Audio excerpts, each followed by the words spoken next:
So, guys, I have a new business idea for the Fort Top. Ooh, are we going to finally get some merch? I really don't need another tote bag, but I could use a four top bucket hat or maybe a cool water bottle. Nope. This one's easy. It's just dirt, bags of dirt. Like toilet paper. It's never gonna go out of style. It's just dirt. Nick, are you saying that I'm a dirtbag? Not quite, but as an iconic media personality, I think you need to do what fellow iconic media personality Martha Stewart is doing and sell bags of dirt, or Mhm.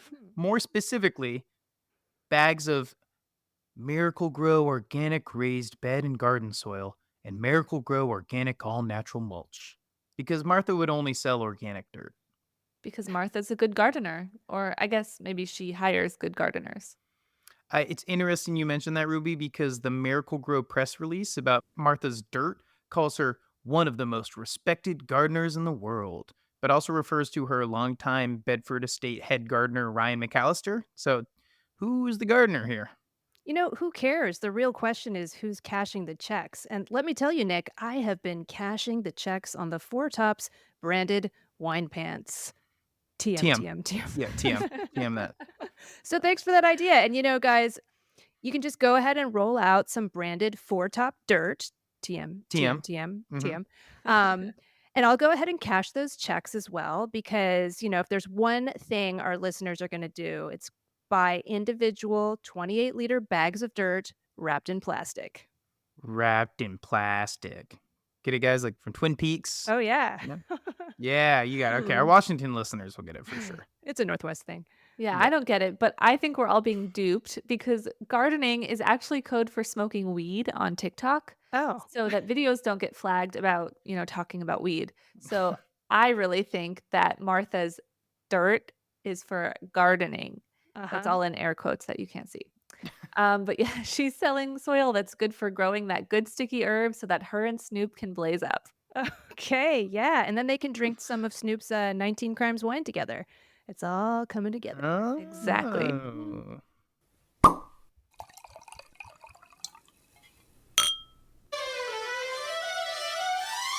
The Pom Wonderful Company is apparently the not so wonderful company. Regenerative ag is coming for vegan cuisine. The future of futures is not wine, but sake. And climate change is fouling up fermentation, so we think. This is the wine news we are watching this week on the Four Top. I am your host, Catherine Cole, joined by Ruby Welkovich, who is back from the theater, and Nick Toole.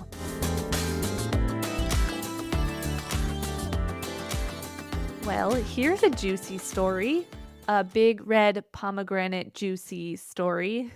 Michael, thank you for laughing at my joke. Michael Hiltzik at the Los Angeles Times is spilling the tea, or the juice, I guess, this week on the billionaires behind Justin Winery in Paso, Lewis Cellars in Napa, Landmark Vineyards in Sonoma, and the JNSQ Rosé wine label. Oh, yeah. Quick aside here, but have you guys seen those JNSQ rosé bottles? Mhm. They have these giant flower-shaped glass stoppers, and Oh, they're really yeah. pretty, but I have one that's been sitting in my dining room for a couple of years because I just don't think it's recyclable. But that actually ties into this story because the billionaires in question here, Stuart and Linda Resnick, so they make a lot of claims about sustainability and corporate responsibility at their big behemoth of a business, which is called The Wonderful Company. Nick, I think we need to queue up some Paolo Conti here. Right, yeah, one from the old wine bar songbook. Here you go. It's wonderful, it's wonderful, it's wonderful. Good luck, my baby. Oh, yeah, it has been ordained that you cannot own a wine bar without Paolo Conti on repeat on your stereo, just singing that song. But anyway, getting back to the Wonderful Company, which owns those California wineries that Ruby mentioned. Those are Justin, Lewis Cellars, Landmark Vineyards, and JNSQ. So apparently, this Wonderful Company is not being very wonderful right now. No, it is not. So, the wonderful company also owns Fiji Water, Teleflora Floral Services, and that Pom Wonderful pomegranate juice you see everywhere. And they are the world's largest pistachio and almond growers. So, right now, they are battling the United Farm Workers over the UFW's campaign to unionize more than 600 wonderful nurseries workers in the Central Valley. Yeah, and the California Agricultural Labor Relations Board has mandated that the two parties reach a contract within a couple of weeks. Now, having lost a series of motions, according to this column in the LA Times, Wonderful has, quote, unleashed a nuclear attack, a lawsuit seeking to have the state laws governing the unionization process declared unconstitutional. Wow, it looks like Wonderful is essentially trying to roll back legal protections for farm workers to the way they were before the 1960s, and many of these folks are undocumented or have other reasons to be concerned about speaking out. Uh oh, paging Cesar Chavez and Dolores Huerta. Yeah, well, for its part, the Wonderful Company claims that these workers have been railroaded into signing union cards. But the state's Agricultural Labor Relations Board is not buying that argument, and I am also not buying that argument. Funny, I'm on the Wonderful website right now and seeing a big social responsibility tab. There's a lot of positive messaging here about the company's worker healthcare and education initiatives and sustainability programs and Yeah, well, Justin Vineyards did get in trouble about 8 years ago for bulldozing 380 acres of old oak forest. And wow. then, there's that thing where, as Michael Hiltzik of the LA Times points out, the wonderful company, it goes to this small island nation of Fiji, takes its pristine fresh water, puts it in these tiny plastic bottles, and then ships them thousands of miles to other places that have, guess what, plenty of their own water. That's just not wonderful. Actually, in their defense, I heard that there's a campaign set up to return the bottles to the island, which I think is very nice. I guess what you're supposed to do is you just throw the bottle once you're done with it back into the ocean, and it actually makes its way back to Fiji. So they just refill it, and it's a circular system. Yeah. That's not wonderful thinking, that's magical thinking, Oh Nick. gosh, yeah.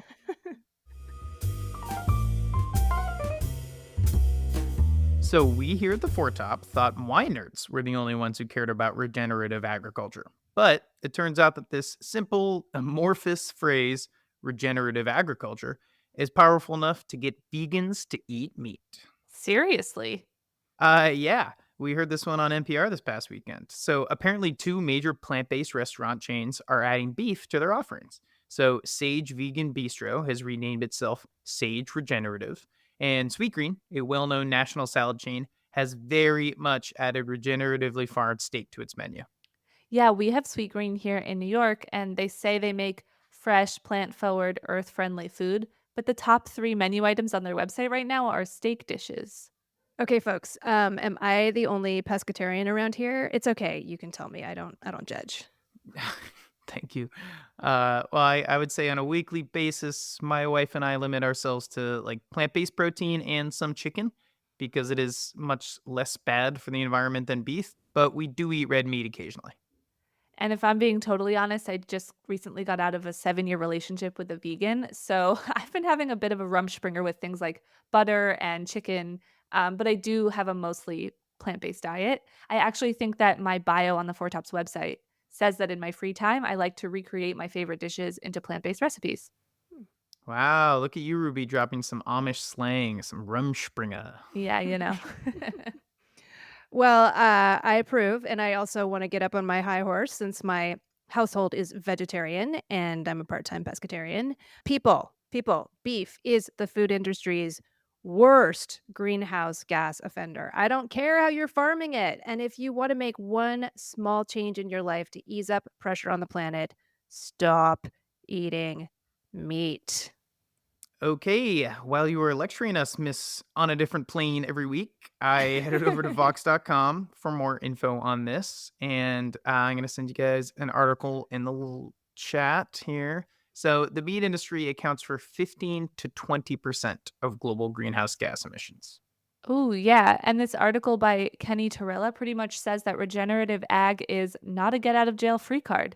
Torella writes that its carbon storing potential remains speculative, and regenerative ag generally requires much more land than conventional farming and environmental drawback. Okay, quick aside, Nick. I can fly as often as I want because I don't eat meat because that's just math. That's just my math. That That's really similar to my Diva cup. If you use a Diva cup, you can drink from plastic straws. That's yeah, my yeah. math. We all have So, our own personal math. anyway, what's the Anyway, takeaway here? well, wait, one more thing I wanted to mention. Did you all know that animal agriculture is the leading cause of deforestation and biodiversity loss globally? Oh, man. All right. I'm just here we go. I'm throwing my chicken in the trash. Anyway, moral of the story is actually let's not talk about morals, but well, the wine industry's interest in regenerative ag is a good thing, but the term regenerative agriculture can also be used for greenwashing purposes. Yeah, also folks, I just am gonna continue to lecture here, not just on your meat consumption, but also there's a difference, speaking of greenwashing, between saying you're engaging in regenerative practices and actually being certified. So I personally I do look for those certifications on wine labels.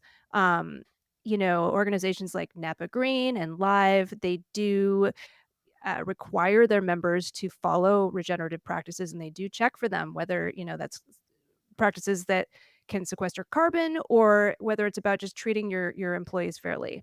I also look for that Demeter certified biodynamic or USDA organic certification. There's also a fairly new certification out there that not a lot of people know about. It's called Regenerative Organic Certified. So look for that one as well, folks. I know a couple of wineries here in Oregon who have achieved that. So shout out to Troon and Ambar.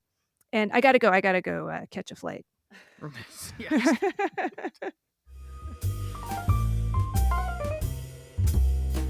Well, speaking of, we've got a climate change story next. But Nick, I really cannot do your game show host persona today. I'm very sorry. You mean me? No, but actually, game show Nick moved to Texas. Totally pulled an Anakin, switched sides, and works for Chevron now. So we're all really happy for him. Oh, wow. Mm. Okay. Well, so according to a piece by Kathleen Wilcox published in Drinks Business, spontaneous fermentations have been wonky in recent years, and winemakers think that climate may be to blame. This piece was not heavy on the actual science. It was more just a few anecdotes from winemakers in different parts of the world. But Wilcox spoke with a grower in Texas Hill Country, where Catherine actually just was. I totally flew there on a plane, but I was eating a strict vegetarian diet the whole time. Yeah, how many ducks did you guys hit on the way? By the way, anyway, this grower in Texas Hill Country says that he has been seeing increased wild fermentation starts in recent years as the seasons are getting hotter and shorter. And then Wilcox spoke with a grower in Portugal who is reporting that he's seen fewer indigenous yeasts on his grapes and slower fermentation starts. It's often taking more than a week for spontaneous ferments to get going. That's a pretty long time.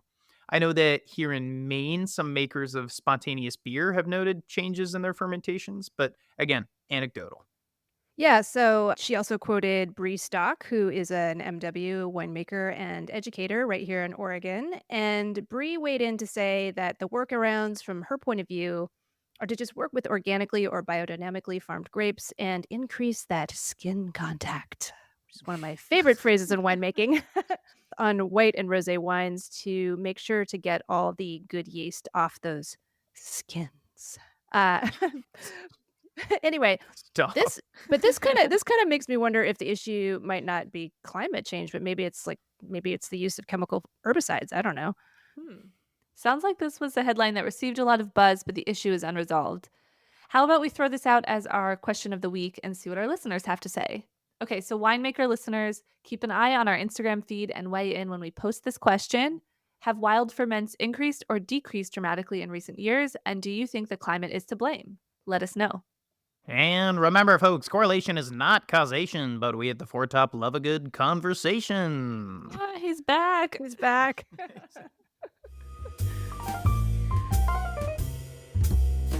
So, guys, back in episode 152, we talked about the decreasing significance of Bordeaux futures. And now, this week, we are reading about a different class of futures. And I'm so intrigued. Guess which futures market is heating up? It's obviously the chilled red futures. The world has come to its senses and demand is surging. Give me a second. Oh, wait a minute. Don't tell me it's tomato wine futures. Did our coverage last week lead to such demand that there are tomato wine futures? Yeah, no, neither of you guys is correct. So Decanter is reporting this week that while Bordeaux futures are bottoming out, Sake futures are flying high. The esteemed merchant in London, Barry Brothers and Rudd, even introduced a sake en primeur offering last May. That feels really weird to be using a French term, en primeur, in regards to a Japanese beverage, sake. But anyway, that was an experiment last May, but apparently it went very well because the sake en primeur is back and people are lining up to buy these rice wines, particularly from three producers. That's Noguchi Naohiko Sake Institute, Tate Nokawa, and IWA. Wow, Berry Brothers is reporting that their sake sales were up by nearly 1,000% last year. And online searches for sakes have also increased by 300% on their website. Yeah, I am just really intrigued by these producers, particularly IWA. Now, these are a line of sakes made by Richard Jaffroy. He was the former chef de cave at Dom Perignon, and he says he has created unique sakes that improve with age. I am intrigued. This is so interesting. So, big red grape wines are becoming less of a collector's item in favor of delicate rice wines. I do have to just put one objection out there, guys. Sake is Mhm. brewed, so I prefer to call it rice beer. Although Berry Brothers stocks it in their spirit section, so I think we're just kind of all over the place here. All right, well, call it what you want. I call it delicious, and I'm excited about this. Call it what you want, I call it delicious. Is that a Is song? that a song? No, I just made that up. You are just looking for an excuse to sing on the podcast, aren't you? He's trying to start his music career.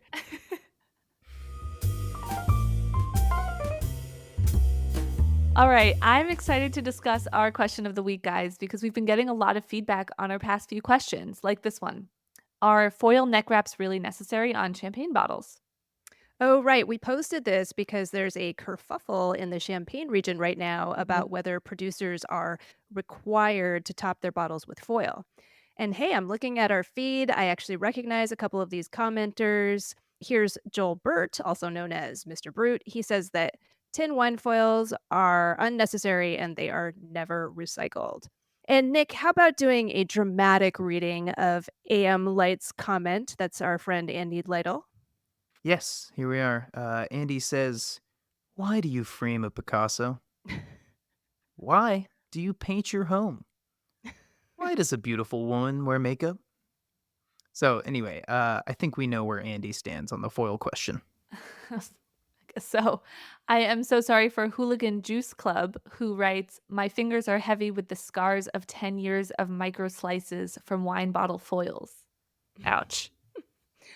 Well, I stand with Mercury Wood Rose, who saves their aluminum foil wrappers and rolls them up in a ball to put them in the recycling. Because, hey, I do that with my daily contact lens covers, and I am inspired. Now I'm going to add my sparkling wine foils to my big, giant foil ball and recycle it. Love it. Nice. Solutions. I want to give a Zafu Snafu the final word because I like the handle. I don't know what it means, but I like it. Zafu Snafu. They say, for a new brand, sure. The classics should never, ever change. Ever. Whoa. Okay, well, keep those comments coming, guys. So, Catherine, it's only midday here, but I'm honestly ready for some dessert. And before we started recording, you were going on about this bottle of wine that you enjoyed last night. Oh, yes. I am happy to contribute the dessert course this week. I really just fell in love with the rosé I had with my dinner last night. It's from a producer called Mersel, Mersel, in Lebanon, and their Phoenix is an unfiltered natural rosé. This wine is 80% indigenous Merwa, Merwah. That's the grape variety, and those vines are more than 150 years old. Wow. I loved this wine. It was super dry, fresh, salty, super refreshing, 12.5% ABV. They served it super cold. It's just one of those slurp it down wines in the hot weather. And the vineyard is in northern Lebanon at 1,600 meters of elevation. So that's higher than 5,200 feet. Holy wow. Wow, that's a mile. Yeah, this is so high elevation that the cellar gets down to about 23 degrees Fahrenheit at night during the winter months. So being the dork I am, last night I, of course, pulled up the tech sheet for this wine as I was drinking it. And the winemaker had this cute note in there kind of apologizing that the wine might not have gone through mallow yet because the cellar is so cold in the winter. So this winemaker was apologizing that the wine might be a little bit fizzy because, of course, being corked up, it went through mallow in the bottle. But for me, that was perfect. That tiny bit of bottle spritz was exactly what I was wanting in the heat. So check it out if you can find it. The producer is Marcel, and the wine is Phoenix. I am excited for some actual warm weather here in Maine because I'm going to try to find a bottle of that. That sounds awesome. Well, this has been the Four Top Podcast. I am our executive producer, Catherine Cole. I am our producer, Nick Toole. And I'm media and design manager, Ruby Walkovich. Keelan King is our sound supervisor and the composer and performer of our freaking outstanding theme music. Please visit our website, thefourtop.org, to learn more about us, listen to back episodes, and learn how to sponsor our work. If you have not already subscribed to the Four Top on iTunes or Spotify, please do so, and please leave us a rating. Well, from my condo in Portland, where I am an avid deck gardener, considering releasing my own line of branded potting soil, this is Catherine signing out. From my kitchen recording studio in the east end of Portland, Maine, this is Nick Toole signing off. And from my butter-filled apartment in Brooklyn, this is Ruby signing out. Stay safe out there, and thanks for listening.